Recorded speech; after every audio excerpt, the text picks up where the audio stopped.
Saudações a todos. Dando continuidade, então, ao estudo que estamos fazendo, em que vimos a forma como Allan Kardec nos elucidou sobre aquele estado de perturbação que fica o espírito quando abandona o corpo de carne, não é? E completaremos, então, aquelas reflexões com um dos capítulos do livro Os Mensageiros, trazidos por André Luiz através da mediunidade do Chico Xavier, que André Luiz chamou Os que Dormem. Então, é justamente o momento em que ele está visitando ali um pavilhão dos tantos pousos de acolhimento dos desencarnados, não é? E tantos pousos que há aí no plano espiritual, e ele visita por essa ocasião um desses locais, e ele adentra um pavilhão em que ele encontra ali todos deitados, né? E nós vamos ver então o que ele vai nos relatar. Os que dormem. Seguimos através de longas filas de arvoredo acolhedor, rumo às vastas edificações que obedeciam a linhas arquitetônicas singulares. Sem que eu pudesse explicar o fenômeno, as luzes diminuíam progressivamente. O que teria acontecido? Vicente era um companheiro dele que também tinha sido médico quando encarnado e participa junto dele, né?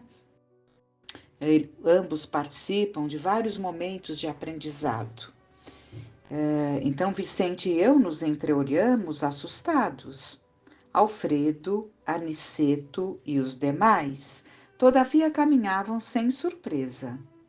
A serenidade deles tranquilizava-me o íntimo, embora o espanto insofreável. Mais alguns passos, atingimos os pavilhões diferentes, que se estendiam em área superior a 3 quilômetros pelos meus cálculos. Lá dentro, contudo, as sombras se fizeram mais densas. Conseguia distinguir vagamente os quadros interiores, observando que se tratava, a meu ver, de espaçosas enfermarias com teto sólido, mas semiabertas ao longo das paredes altas, dando livre passagem ao ar. Então, era um grande espaço com vários espíritos, né? Daí ser colocado como uma enfermaria, espíritos em necessidade, agrupados nesse espaço, cada um no seu leito, né? Um espaço fechado, mas que havia das paredes para o teto ali um espaço vago para ventilação. Dezenas de operários devotados e operosos seguiam-nos em absoluto silêncio. Alfredo era o único a falar, notando-se, contudo, que se fizera extremamente discreto nas palavras. O Alfredo, neste livro, Os Mensageiros, que é o segundo livro de André Luiz, um belíssimo aprendizado, neste livro nós conhecemos o Alfredo, que é ali como que um diretor desse pouso, né? Se não me engano, o Campo da Paz. E ele estava ali na direção desses trabalhos, e é ele que está conduzindo Aniceto, que é o instrutor, né, que levou André Luiz e Vicente, possivelmente outros, para visitarem esse ambiente. Tudo isso me dava a impressão de haver penetrado um cemitério escuro, onde os visitantes fossem obrigados a guardar todo o respeito aos mortos. Com estranheza, notei que um dos servidores entregara ao chefe do posto pequenina máquina que Alfredo nos deu a conhecer gentilmente, explicando. Então, pequenina máquina, né? Então, um dos servidores entregou para o Alfredo uma pequena máquina. Vamos ver então do que se trata. Este é o nosso aparelho de sinalização luminosa Estamos no centro dos pavilhões a que se recolhem irmãos ainda adormecidos. Temos aqui presentemente quase 2.000. Os numerosos cooperadores dirigiam-se em ordem para a zona de serviço que lhes competiam. Depois de pequena pausa, falou o administrador, que é o Alfredo, falou com firmeza. Iniciemos o trabalho de assistência. Ao primeiro sinal luminoso de Alfredo, acenderam-se numerosas lâmpadas elétricas. E então, dominando a custo a primeira impressão de horror, vi extensas filas de leitos ao rés do chão, ocupados todos por pessoas mergulhadas em profundo sono. Muitos tinham o semblante parecendo tranquilos. Em quase todos estampavam-se-lhes olhos aparentemente vitrificados. O extremo pavor e o doloroso desespero da morte cadavérica, aliás, o extremo pavor e o doloroso desespero da morte. Cadavérica palidez cobria-lhes a face. Recordando a literatura antiga, pensei nos velhos túmulos egípcios. Tínhamos diante de nós centenas de múmias perfeitas. Raríssimos pareciam dormir um sono natural. Aproximando-se de nós outros, Alfredo falou a Aniceto em particular. Infelizmente, não podemos atender a todos. Por quê? Indagou o nosso orientador, comovido. Então, a gente percebe as emoções que esses espíritos, como Aniceto, né, mesmo conhecedor de todas essas situações, a emoção que sentem, né, diante desses quadros dolorosos, porque nós poderíamos pensar que vai se traquejando ali no trabalho, né, mas na verdade o espírito realmente de condição, ele traz um sentimento muito grande de piedade, né? Daí essa comoção. Estamos aguardando o pessoal adestrado. Tenho aqui a colaboração de 80 auxiliares para esse gênero de serviço. Entretanto, não pode cada qual atender a mais de 5 doentes de uma vez. À vista disso, dos nossos 1.980 abrigados, separei os 400 mais suscetíveis de próximo despertar, a fim de submetê-los ao tratamento intensivo. E os demais, né? O Aniceto pergunta. Recebem alimento e medicação mais densos uma vez por dia.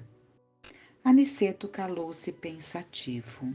Então, nós estamos vendo aqui o relato de que uma equipe mais reforçada viria para dar atendimento ali a todos, mas que eles haviam selecionado para este momento de atendimento, esse grupo pequeno de auxiliares, haviam selecionado um número menor, né, a ser assistido. 80, não é isso? 80, eles auxiliariam 80. Raríssimos pareciam dormir. À vista disso, separei os 400, na verdade, os 400 mais suscetíveis de próximo despertar. O que significa isso? Estão todos ali em situações difíceis, mas pelo andar dos tratamentos, pela condição de cada um, havia entre eles 450, aliás, 400 que estavam mais preparados para o despertar, estavam mais próximos ao despertar desse sono profundo. Então é a esses então que essa equipe agora daria atenção. Os demais não ficariam desassistidos, receberiam alimentação, né? Alimento e medicação mais densos, uma vez por dia. Vocês vejam, os espíritos em condições mais difíceis, eles necessitam de alimentação. uma alimentação evidentemente muito mais rarefeita do que a nossa, mas necessitam, porque são espíritos que ainda não conseguem, como André Luiz vai nos descrever da sua trajetória. Ele conta ali no livro Nosso Lar, que ele se alimentava ali daqueles caldos, né? Então, uma alimentação ali leve, mas aos poucos ele vai percebendo que ele podia criar condições de alimentar-se da própria energia do ambiente. Então, ele foi aos poucos se libertando da necessidade da alimentação material, né? Então, o espírito vai se libertando, mas enquanto ele não se liberta, ele tem a necessidade do alimento mais denso. Porque André Luiz chega num ponto em que pela própria respiração, ele trazia ali para o seu organismo perispirítico os elementos necessários à sua saúde, digamos assim. Vamos continuar então. Aniceto calou-se pensativo. Profundamente tocado pelo que via, inclinei-me instintivamente para o abrigado mais próximo, tentando examinar-lhe o estado fisiológico. Identifiquei o calor orgânico, a pulsação regular e os movimentos respiratórios, embora verificasse a extrema rigidez dos membros, como que mergulhados em imobilidade cataléptica. Indescritível impressão apoderou-se de mim. Levantei-me assustado, dirigi-me a Aniceto com a máxima discrição e interroguei: Explicai-me por Deus, que vemos aqui? Estamos acaso na moradia da morte depois da morte? O instrutor sorriu complacente e explicou em voz quase imperceptível: Sim, André, este sono é verdadeiramente a avançada imagem da morte. Aqui permanecem, com a bênção do abrigo, alguns milhões dos nossos irmãos que ainda dormem. São criaturas que nunca se entregaram ao bem ativo e renovador em torno de si.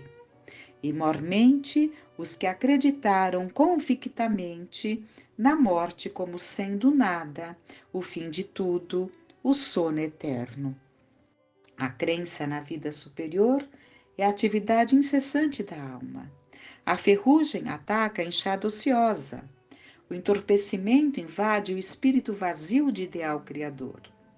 Os que nos círculos carnais, homens e mulheres, creem na vida eterna, ainda que não sejam fundamentalmente cristãos, estão desenvolvendo faculdades de movimentação espiritual e podem penetrar as esferas extraterrenas em estado animador, pelo menos quanto à locomoção, e juízo mais ou menos exato, né?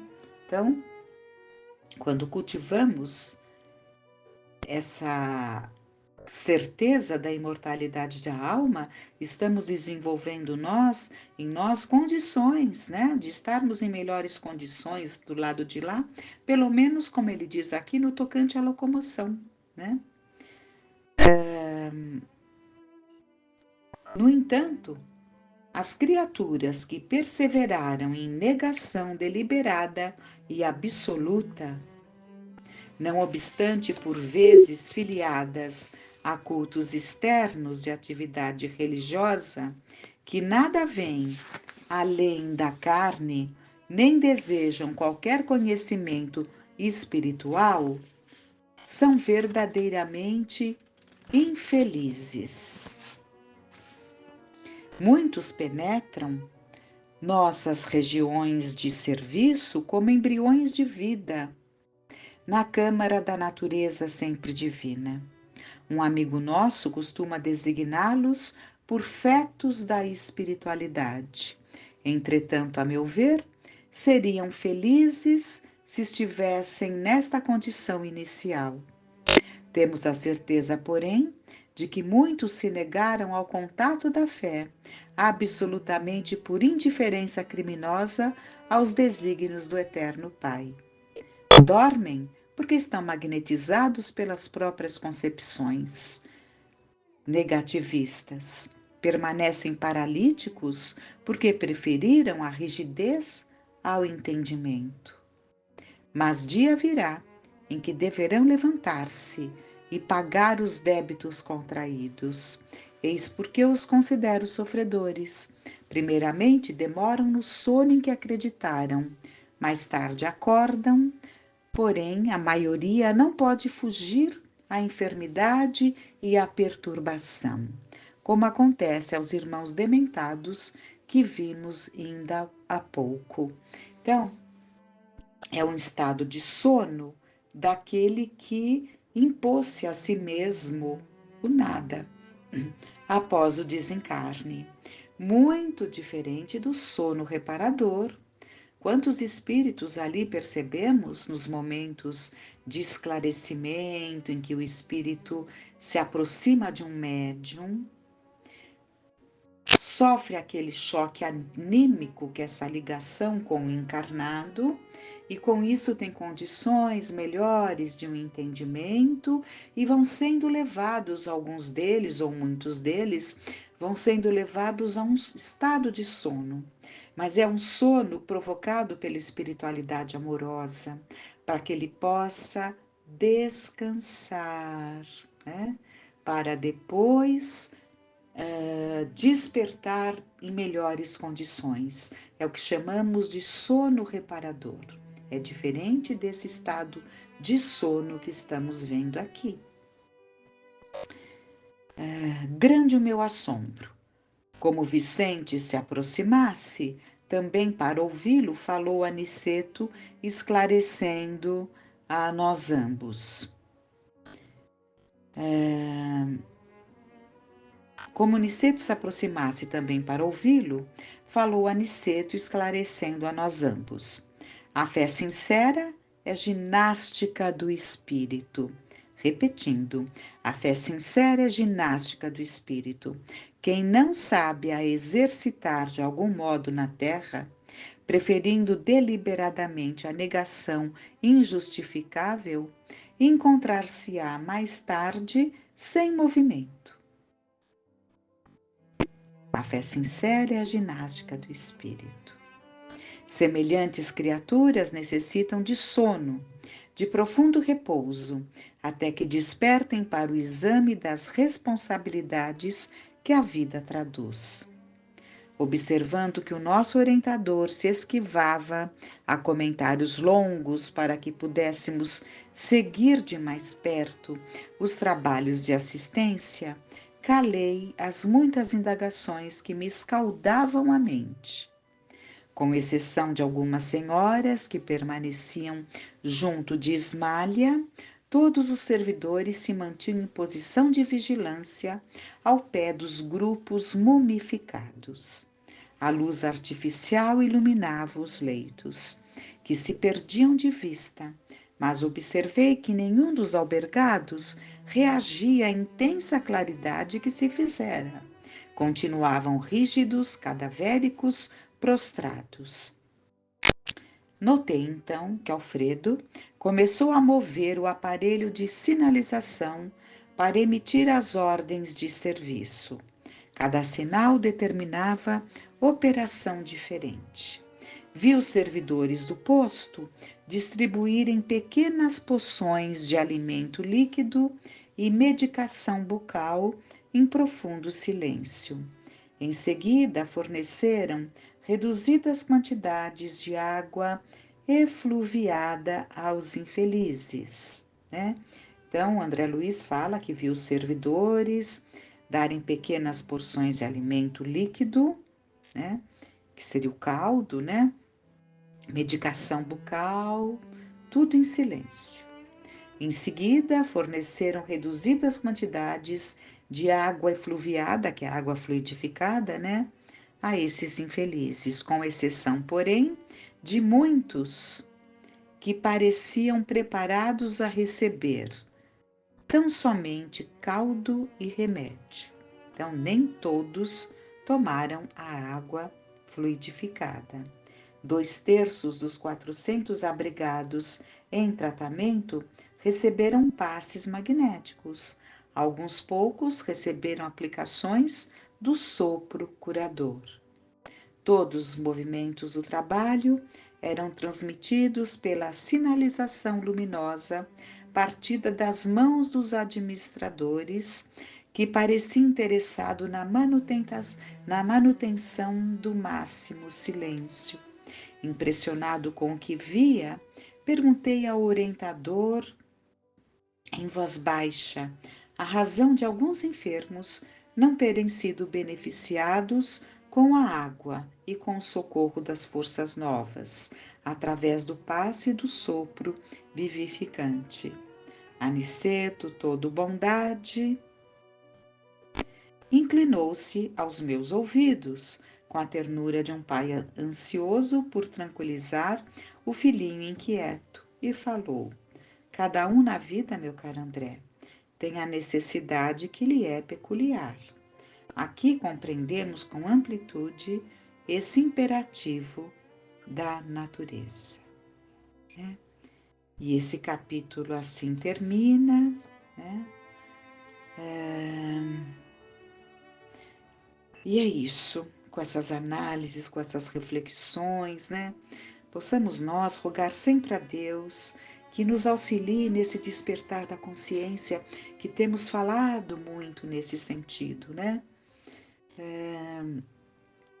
Esse despertamento da nossa consciência, para que possamos sair desse estado de adormecimento, de preguiça mental, né? Tudo isso é um processo que exige de nós a ginástica da fé, como vimos no texto. E é muito importante que peçamos a Deus e que nos coloquemos em condições de perceber os recursos que estão ao nosso alcance para esse processo, mergulhando fundo em nós mesmos para emergirmos em melhores condições.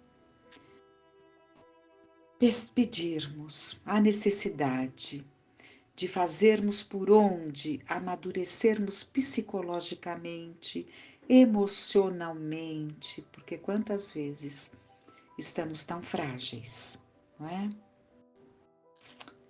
É preciso que aprendamos também nesse processo de crescimento a observarmos a vida com outras lentes também.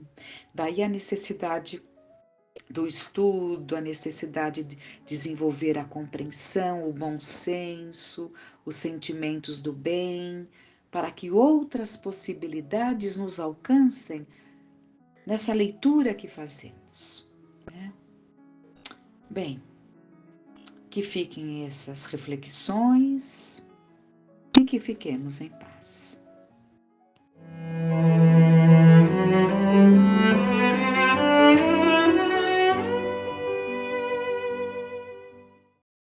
Olá pessoal, tudo bem? Vamos continuar o estudo do livro Mereça Ser Feliz, Superando as Ilusões do Orgulho. Capítulo 24, Silenciosa Expiação. Fazer maior soma de bem do que de mal constitui a melhor expiação. Essa é uma resposta à questão 770A do Livro dos Espíritos. Eu vou ler a pergunta. Mas se esse retraimento tem por fim uma expiação com a imposição de penosa renúncia, não é meritório?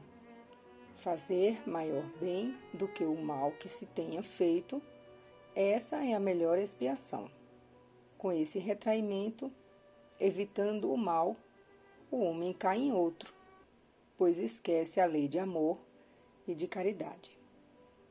Está no livro 3º, capítulo 7, Lei de Sociedade, item 2, Vida de Isolamento, Voto de Silêncio. Eu vou ler a 770 para contextualizar melhor. E o que pensar dos homens que vivem em reclusão absoluta para fugirem ao contato pernicioso do mundo? Resposta: duplo egoísmo. Todo o esforço de transformação interior gera reações penosas no controle dos impulsos do automatismo. Renovar é uma operação mental de contrariar a rotina, o habitual, gerando incômodos e dores variadas. São as dores psíquicas, dores íntimas, efeitos naturais da ação transformadora, constituindo verdadeira expiação, silenciosa expiação. O vulcão é o fenômeno natural que melhor recorda esse estado de convulsões interiores na criatura em reforma espiritual. Um estado de agitação nas lavas mentais incandescentes que queimam as ervas daninhas do mal no calor das altas temperaturas do conflito e da dor. A mudança interior significa o desapego de símbolos, mitos, costumes, ações e emoções. Essa ação leva a sentimentos de perda que se assemelham a verdadeiras amputações psíquicas e afetivas, causando inicialmente muita insatisfação, insegurança e revolta. Naturalmente, no caso da transformação à luz das propostas espíritas, a criatura é convidada a uma perda do homem velho para fazer a aquisição do homem novo, jamais permanecendo sem ideal, sem vida. Essa mudança, aliás, tem como único propósito nossa adesão consciente e espontânea à verdadeira fonte de vida e felicidade, a harmonia com o Pai que nos criou. Certamente, alguns quadros mentais, incluindo doenças, podem conjugar-se aos efeitos do processo de reforma íntima, agravando ainda mais os episódios de sofrimento daquele que optou por tomar conta de seu patrimônio espiritual. Entre esses quadros, vamos encontrar as questões traumáticas da infância, o estresse, as depressões, as influências espirituais, as recordações do passado em forma de tendências e ideias. Todavia, independentemente da natureza patológica da dor, chamemos de pressões psíquicas essas dores aparentemente inexplicáveis e catalogadas por muitos psiquiatras humanos como desajustamento ou fragmentação da personalidade. Particularmente, os portadores de sensibilidade mediúnica percebem mais facilmente tais fenômenos da vida mental, sofrendo com maior intensidade esse doloroso expurgo vibratório sob intenso estado de pressão, conquanto sua aptidão também permita exonerar níveis mais volumosos dessa matéria deletéria de seu cosmo orgânico e perispiritual. Destaquemos alguns sintomas típicos desse mecanismo sutil do mundo mental que ocasiona a dor-evolução. Estado íntimo de desconforto e desassossego quase permanente. Sensação de perda de controle sobre a existência. Preocupação inútil sem causas justificáveis. Desordem nos raciocínios. Conflitos afetivos sem participação da vontade. Tendências acentuadas para a culpa. Processos físicos de drenagem de energias. Ansiedade de origem desconhecida. Medos incontroláveis de situações irreais. Irritações sem motivos claros. Angústia perante o porvir, com aflição e sofrimento por antecipação. Excesso de imaginação ante fatos corriqueiros da vida. Barreiras emocionais na relação interpessoal. Perda do controle de si, causando um desespero mudo na vida interior. Um desespero silencioso e cansativo. Nisso se resume esses sintomas. A reforma íntima é um período de transição em que deixamos de ser donos daquilo que não nos convém para aprendermos a nos apropriar daquilo que sempre foi nosso, mas nunca optamos por tomar conta. Nessa transição, o ser sente-se ostensivamente inseguro e infeliz. É um sofrimento muito sutil, que dificulta para a maioria das criaturas uma identificação plena do que ocorre consigo mesmo. Somente as incursões constantes e perseverantes na autoanálise ensejarão pouco a pouco o discernimento e a constatação de semelhante prova da vida íntima. É tão sutil que muitos corações acostumam-se com os traços expiatórios descritos, supondo serem imperfeições integrantes da sua personalidade, quando em verdade são reflexos e efeitos que podem perfeitamente ser educados e extirpados no tempo, utilizando-se adequadamente as forças íntimas que dormitam à espera da vontade ativa e consciente.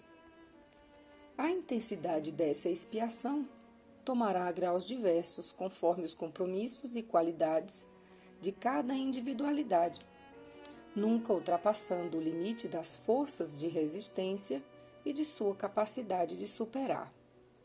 Para uns, será um período curto e inesquecível. Para outros, terá um prolongamento em razão de sua rebeldia em aceitar os convites de renovação a que é chamado. Outros tantos, mesmo aceitando os alvitres da reforma, necessitam de um esticamento face ao volume de matéria mental mórbida, acumulada em milênios de repetição no erro, que vai escoando lentamente de seu psiquismo. Passada a etapa de maior conflito, vem a calmaria, a condição mental de paz e tranquilidade para mais amplos voos de ascensão. Lavrada a terra mental, é hora da sementeira produtiva. Passada a dor, é tempo de maiores responsabilidades no trabalho.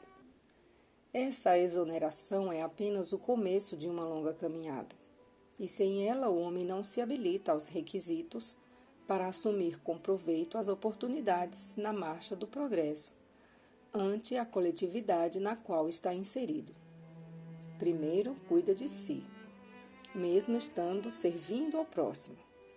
Posteriormente, terá mais êxito e experiência para penetrar no desconhecido mundo do outro e auxiliar-lhe com o consolo e o roteiro, fazendo da caridade um ato de libertação e amor. Ao descrevermos a silenciosa expiação, objetivamos esclarecer a quantos estejam buscando os novos ideais espirituais de crescimento que algumas disciplinas tornam-se insubstituíveis e urgentes, a fim de amenizar o ardor da batalha interior. Queremos recordar a menosprezada terapêutica da prece. Menosprezada porque não é usada com a utilidade e proveito que se poderia, inclusive pelos próprios espíritas, que possuem largos conhecimentos sobre seu valor. A prece é um bombardeio de luz, rompendo o campo tóxico da aura e alcançando o corpo espiritual, nesse caso das expiações interiores. É uma limpeza, provocada por impulsos mento-eletromagnéticos na corrente dos chakras e dos nadis, restaurando o equilíbrio e causando uma agradável sensação de sossego na intimidade. Alívio. Esse é o melhor efeito da oração. Mas a prece também descortina forças sublimes no superconsciente, energias ainda ignoradas por nós e que são capazes de tonificar o corpo e a alma. Além disso, ela recolhe no universo do fluido cósmico, a matéria rarefeita que resulta do pensamento dos espíritos superiores, armazenando farto suprimento de flocos de saúde e vitalidade. O problema que costuma ocorrer na aplicação da terapia da oração é que o doente não se lembra de tomar a medicação na hora exata em que dela mais necessita. E não podemos deixar de assinalar que, no caso das dores psíquicas, toda dose adicional será sempre um benefício a mais na preservação da qualidade de vida do paciente. É uma questão de disciplina e cumplicidade com o bem pessoal. Excelente abordagem das vozes da verdade. Fazer maior soma de bem do que de mal constitui a melhor expiação. O simples fato de desejar o bem dói muito porque nosso desejo é sincero. Entretanto, entre o desejo e o nosso passado, existe um monturo de imperfeições a ser removido com muito trabalho.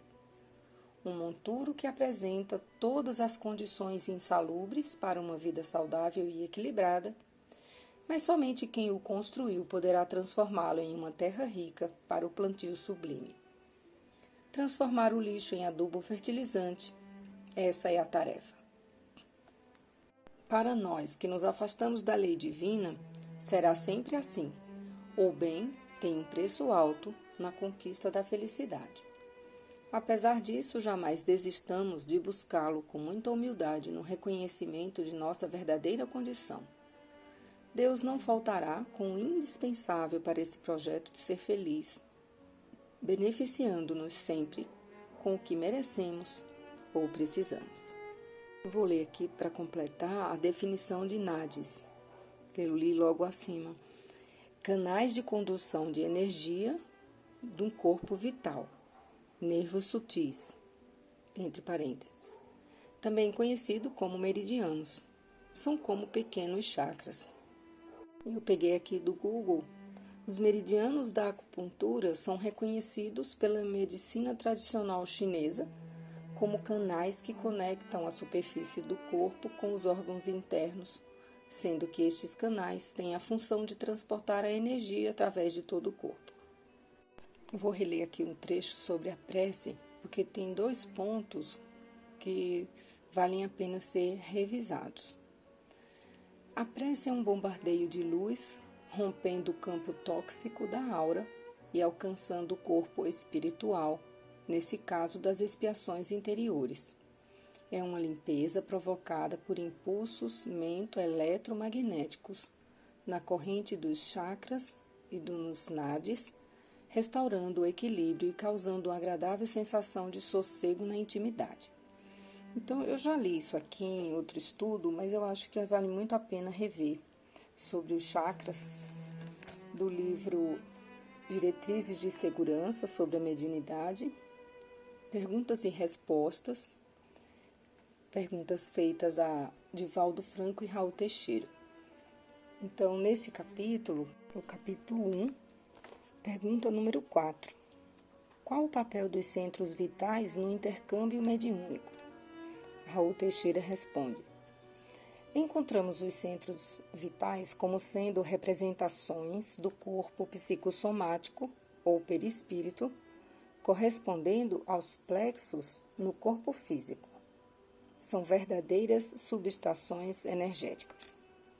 A proporção que encontramos no mapa fisiológico do indivíduo, os diversos entroncamentos nervosos, de vasos, de veias, temos aí um foco de expansão de energia. O nosso centro coronário, que é a porta que se abre para o cosmo, é a esponja que absorve o influxo de energia e o distribui para o centro cerebral, para o centro laríngeo e, respectivamente, para outros centros que se localizam pelo corpo. Sabemos que tais energias, antes de atingir o corpo físico, abrigam-se no corpo espiritual.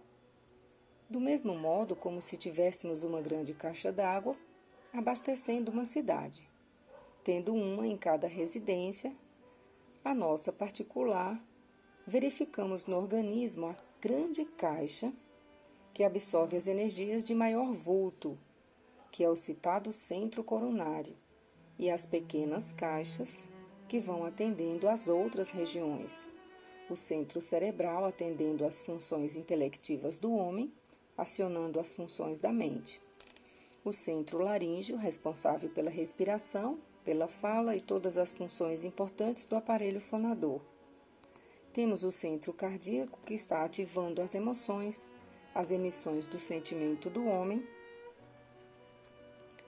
atuando sobre o músculo cardíaco. Conhecemos o centro gástrico, responsável pela digestão energética, e naturalmente achamos aí, no campo da mediunidade, uma contribuição muito grande, porque os médiuns invigilantes, o que estão nas lides, sem o devido policiamento, sem as devidas defesas, quando entram em contato com atormentados, sentem as tradicionais náuseas, absorvendo energias que os alimentam de maneira negativa e provocam mal-estares de repercussão no soma, no corpo físico. A dor de cabeça, tão comum aos médiuns, são energias atingindo o centro cerebral. Lembramos ainda o centro esplênico, responsável pela filtragem de energia, atuando sobre o baço, do mesmo modo que este é responsável pelo armazenamento do sangue pela filtragem. E achamos o centro básico ou genésico, por onde absorvemos a energia provinda dos minerais do solo, chamado pelos iogues de Kundalini, ou fogo serpentino. Esses centros espalhados são tidos como os mais importantes, mas ao longo do corpo temos vários outros centros, por onde as energias penetram, por onde elas são emitidas. Dessa forma, os centros de força são distribuidores de energia ao longo do corpo psicossomático, que tem a função de atender ao corpo somático. Identificamos a correspondência das veias, das artérias e dos vasos no corpo físico com as linhas de força do corpo perispiritual. Eis porque, quando recebemos o passe, imediatamente sentimos bem-estar, nos sentimos envolvidos numa onda de leveza, que normalmente nos provoca emoção. Porque as energias penetram o centro coronário e são distribuídas por essas linhas de força, à semelhança de qualquer medicamento, elas vão atingir as áreas carentes. Se estivermos com um problema cardíaco, por exemplo, não haverá necessidade de aplicar as energias sobre o músculo cardíaco, porque em penetrando nossa intimidade energética, aquele centro lesado vai absorver a quantidade, a parcela de recursos fluídicos de que necessita. Do mesmo modo, se temos uma dor na ponta do pé e tomamos um analgésico que vai para o estômago, a dor na ponta do pé passa. Então, o nosso cosmo energético está, como diz a doutrina espírita, ligado célula por célula ao nosso corpo somático. Por isso, os centros de força do perispírito têm seus correspondentes materiais nos plexos do corpo carnal. Ou diríamos de melhor maneira, os plexos do corpo carnal são representantes materiais, são a expressão materializada dos fulcros energéticos ou dos centros de força, ou ainda dos centros vitais do nosso perispírito. Vou deixar para a próxima revisão sobre aura. Uma boa semana a todos.